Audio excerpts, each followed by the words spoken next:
ओम शांति। साकार मुरली 2 अक्टूबर 2021। मीठे बच्चे, अब इस मृत्यु लोक का अंत है। अमर लोक की स्थापना हो रही है, इसलिए तुम्हें मृत्यु लोक वालों को याद नहीं करना है। प्रश्न: बाप अपने गरीब बच्चों को कौन सी स्मृति दिलाते हैं? उत्तर: बच्चे, जब तुम वाइसलेस पवित्र थे तो बहुत सुखी थे। तुम्हारे जैसा साहूकार दूसरा कोई नहीं था। तुम अपार सुखी थे। धरती आसमान सब तुम्हारे हाथ में था। अब बाप तुम्हें फिर से साहूकार बनाने आए हैं। गीत। नयनहीन को राह दिखाओ प्रभु। ओम शांति। मीठे मीठे रूहानी बच्चों, आत्माओं ने गीत सुना। किसने कहा? आत्माओं के रूहानी बाप ने। रूहानी बाप को रूहानी बच्चों ने कहा बाबा। उनको ईश्वर भी कहा जाता, पिता भी कहा जाता। कौन सा पिता? परम पिता। बाप हैं दो, एक लौकिक, दूसरा पारलौकिक। लौकिक बाप के बच्चे पारलौकिक बाप को पुकारते हैं, हे बाबा। बाबा का नाम शिव। वह शिव निराकारी पूजा जाता है। उनको कहा जाता है सुप्रीम फादर। लौकिक बाप को सुप्रीम नहीं कहा जाता। ऊंच से ऊंच सभी आत्माओं का बाप एक ही है। सभी जीव आत्माएं उस बाप को याद करती हैं। आत्माएं यह भूल गई हैं कि हमारा बाप कौन है।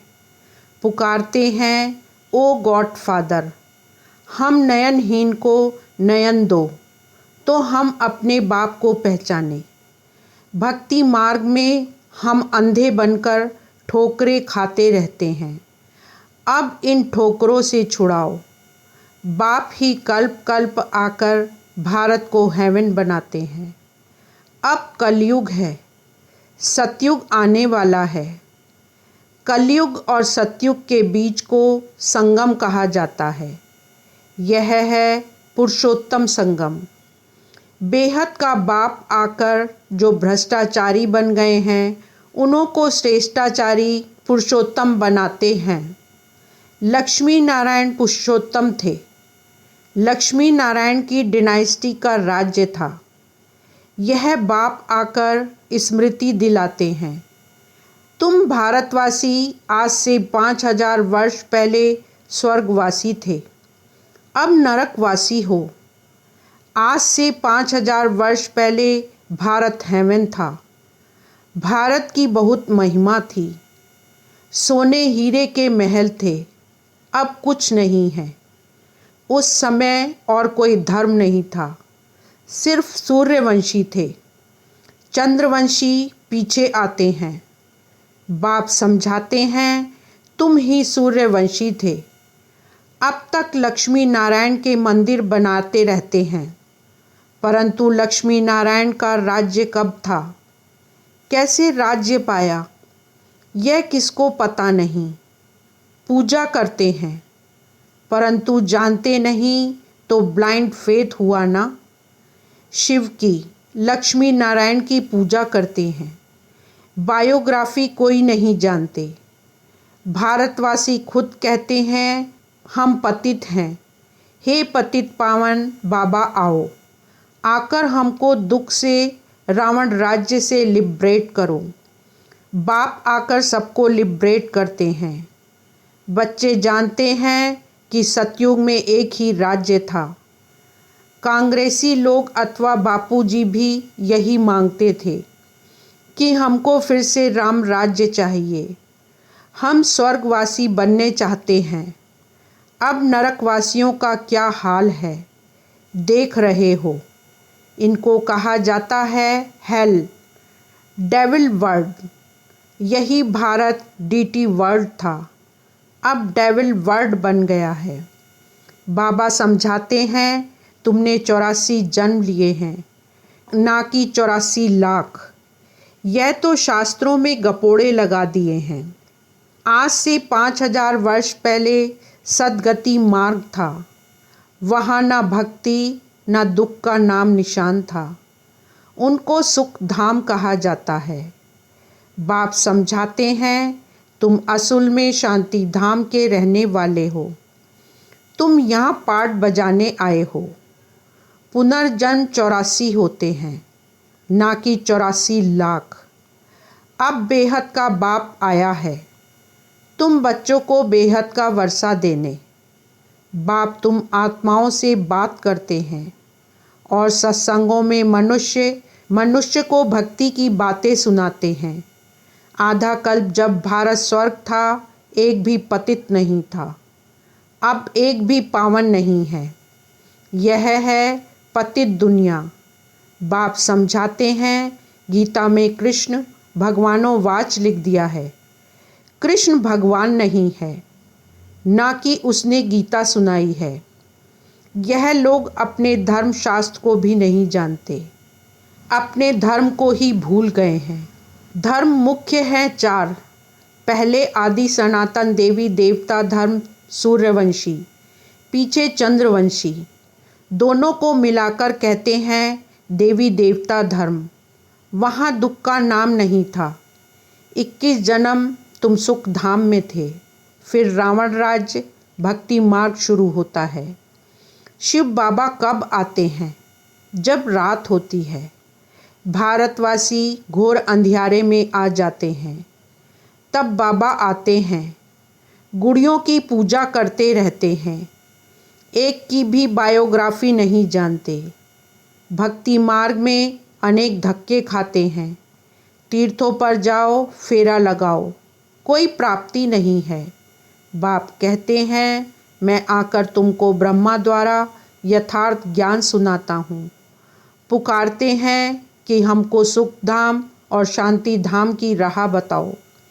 बाप कहते हैं, आज से 5000 वर्ष पहले हमने तुम्हें बहुत साहूकार बनाया था। इतना धन दिया, फिर कहाँ गवाया? तुम कितने साहूकार थे? भारत कौन कहलावे? भारत ही सबसे ऊंचे से ऊंचा खंड था। वास्तव में सबका यह तीर्थ है, क्योंकि पतित पावन बाप का बर्थ प्लेस है। जो भी धर्म वाले हैं, सभी की बाप आकर सद्गति करते हैं। अब रावण का राज्य सारी सृष्टि में है, सिर्फ लंका में नहीं। जब सूर्यवंशी राज्य था, तब यह विकार नहीं थे। भारत वाइसलेस था, अब विशस है। सब नरकवासी हैं। सतयुग में जो दैवी संप्रदाय थे, वे फिर 84 जन्म भोग आसुरी संप्रदाय बने हैं, फिर दैवी संप्रदाय बनने हैं। भारत बहुत साहूकार था, अब गरीब बना है, इसलिए भीख मांग रहे हैं। बाप तुम गरीब बच्चों को स्मृति दिलाते हैं। बच्चे, तुम कितने सुखी थे। तुम्हारे जैसा सुख किसको मिल नहीं सकता। धरती आसमान सब तुम्हारे हाथों में था। शास्त्रों में कल्प की आयु लंबी बताकर सभी को कुंभकर्ण की आसुरी नींद में सुला दिया है। यह भारत शिव बाबा का स्थापन किया हुआ शिवालय था। वहाँ पवित्रता थी। उस नई दुनिया में देवी देवता राज्य करते थे। मनुष्य तो यह भी नहीं जानते कि राधे कृष्ण का आपस में क्या संबंध है। दोनों अलग अलग राजधानी के थे। फिर स्वयंवर के बाद लक्ष्मी नारायण बने। यह ज्ञान कोई मनुष्य मात्र में नहीं है।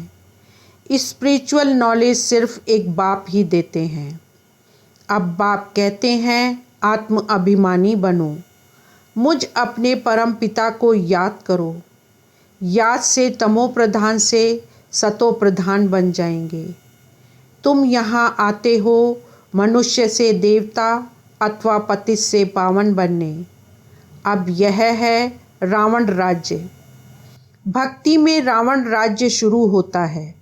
सब भक्ति करने वाले रावण के पंजे में हैं। सारी दुनिया 5 विकारों रूपी रावण की कैद में है। शोक वाटिका में हैं। बाप आकर सबको लिबरेट कर गाइड बन साथ ले जाते हैं। उसके लिए यह महाभारत लड़ाई है जो 5000 वर्ष पहले लगी थी। अब बाप फिर से स्वर्ग बना रहे हैं। ऐसे नहीं जिनको धन बहुत है वह स्वर्ग में है, अभी है ही नरक। पतित पावन बाप को कहा जाता है, ना कि नदी को। यह सब है भक्ति मार्ग। यह बातें बाबा ही आकर समझाते हैं। अब यह तो जानते हो, एक है लौकिक बाप, दूसरा है पारलौकिक, तीसरा है अलौकिक। अब पारलौकिक बाप शिव बाबा ब्रह्मा द्वारा ब्राह्मण धर्म स्थापन करते हैं।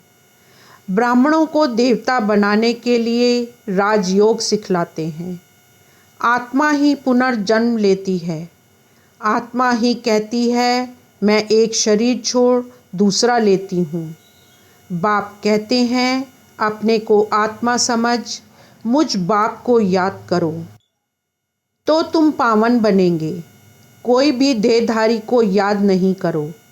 अब मृत्यु लोक का अंत है, अमर लोक की स्थापना हो रही है। बाकी सब अनेक धर्म खलास हो जाएंगे। सतयुग में एक ही देवी देवता धर्म था। फिर चंद्रवंशी राम सीता त्रेता में थे। तुम बच्चों को सारे चक्र की याद दिलाते हैं। शांति धाम और सुख धाम की स्थापना बाप ही करते हैं। मनुष्य को सद्गति दे नहीं सकते। वह सब है भक्ति मार्ग के गुरु। अभी तुम हो ईश्वरीय संतान। बाबा से राज्य भाग्य ले रहे हो। यह राजधानी स्थापन हो रही है। प्रजा तो बहुत बननी है। कोटों में कोई राजा बनते हैं। सतयुग को कहा जाता है फूलों का बगीचा। अब है कांटों का जंगल। रावण राज्य बदल रहा है। विनाश होना है। यह ज्ञान अब तुमको मिल रहा है। लक्ष्मी नारायण को यह ज्ञान नहीं रहता, प्रायः लोप हो जाता है। भक्ति मार्ग में बाप को कोई भी यथार्थ नहीं जानते। बाप है रचयिता। ब्रह्मा विष्णु शंकर भी रचना है। सर्वव्यापी कहने से वर्षे का हक खत्म हो जाता है। बाबा आकर सबको वर्षा देते हैं। 84 जन्म वही लेते हैं जो पहले पहले सतयुग में आते हैं। क्रिश्चियन लोग करके 40 जन्म लेते होंगे। एक भगवान को ढूंढने के लिए कितने धक्के खाते हैं। अब तुम धक्के नहीं खाएंगे। एक बाप को याद करो तो तमो प्रधान से सतो प्रधान बन जाएंगे। यह है यात्रा। यह है गॉड फादरली यूनिवर्सिटी। तुम्हारी आत्मा पढ़ती है। साधु संत कह देते आत्मा निर्लेप है, लेकिन आत्मा ही कर्मों अनुसार दूसरा जन्म लेती है। आत्मा ही अच्छा व बुरा कर्म करती है। इस समय कलयुग में तुम्हारे कर्म विकर्म होते हैं। सतयुग में तुम्हारे कर्म अकर्म होते हैं। वहाँ विकर्म होता नहीं। वह है पुण्य आत्माओं की दुनिया। अच्छा, मीठे मीठे सिकीलदे बच्चों प्रति माता पिता बाप दादा का याद प्यार और गुड मॉर्निंग। रूहानी बाप की रूहानी बच्चों को नमस्ते। रूहानी बच्चों की रूहानी बाप को नमस्ते। धारणा के लिए मुख्य सार।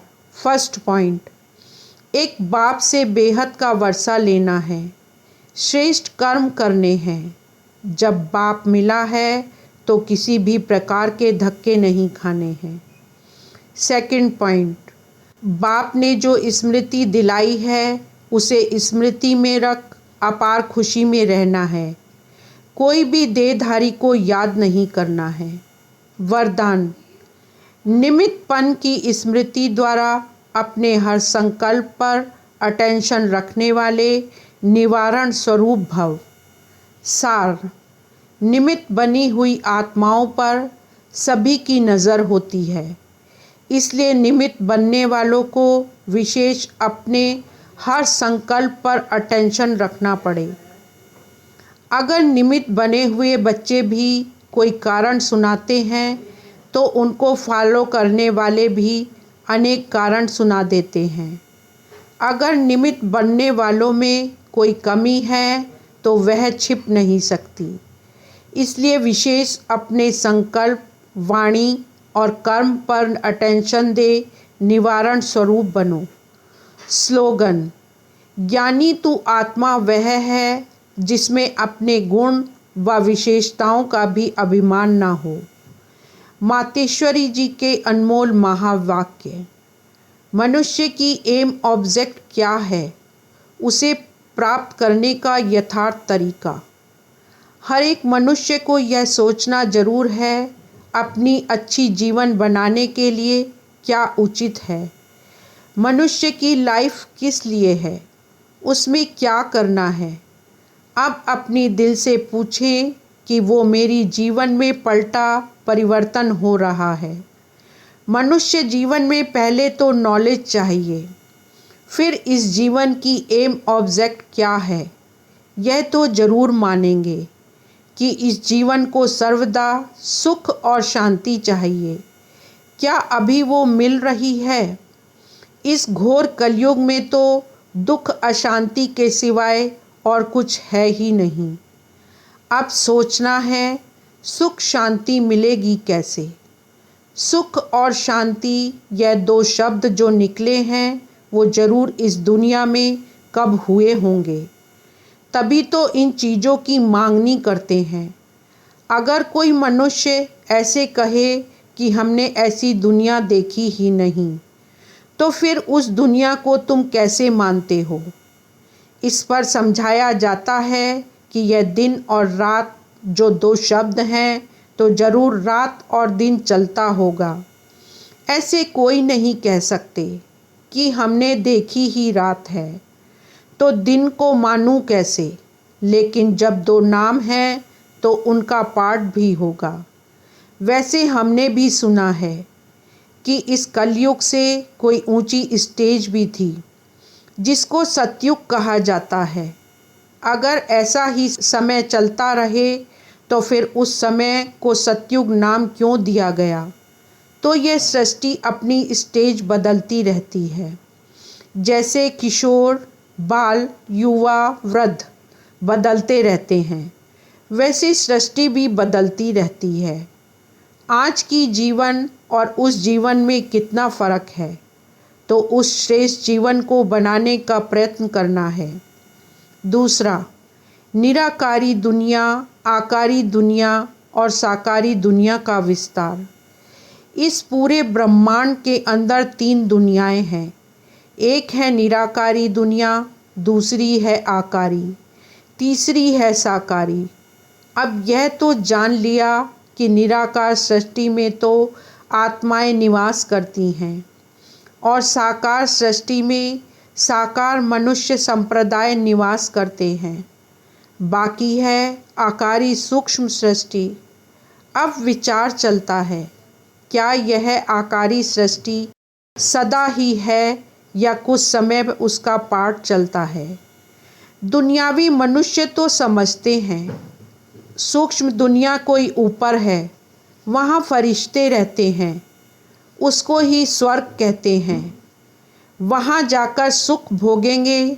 लेकिन अब यह तो स्पष्ट है कि स्वर्ग और नरक इस सृष्टि पर ही होता है। बाकी यह जो सूक्ष्म आकारी सृष्टि है, जहाँ शुद्ध आत्माओं का साक्षात्कार होता है, वो तो द्वापर से लेकर शुरू हुए हैं। जब भक्ति मार्ग शुरू होता है तो इससे सिद्ध है निराकार सृष्टि और साकार सृष्टि सदा है ही है। बाकी सूक्ष्म दुनिया सदा तो नहीं कहेंगे, उसमें भी खास ब्रह्मा विष्णु शंकर का साक्षात्कार इसी समय हमको होता है, क्योंकि इस समय परमात्मा तीन कर्तव्य करने के लिए तीन रूप रचते हैं। अच्छा, ओम शांति।